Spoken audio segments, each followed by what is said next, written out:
Let's see how to install new fonts in Microsoft Word. First off, we want to open Microsoft Word. And as you can see right here, we have our document ready. Now, let's say that we want to install and use a font that Microsoft Word does not have. And so what we can do is to manually download that font over the internet and manually install it by ourselves. And what that will look like, first off, let's head on over to our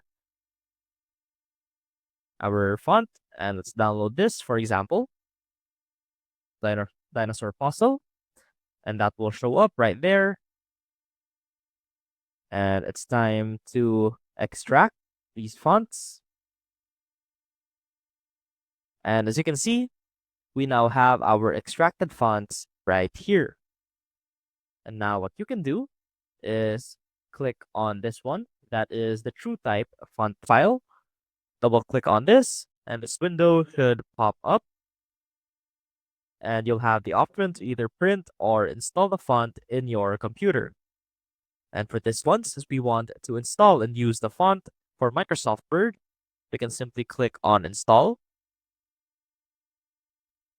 And once that's done installing, we can head on over to Microsoft Word and look for our font.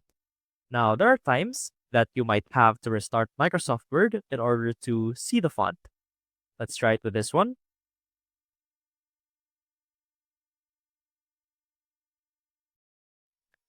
Usually this happens when font is still not available after installing it. So let's go ahead and restart Microsoft Word.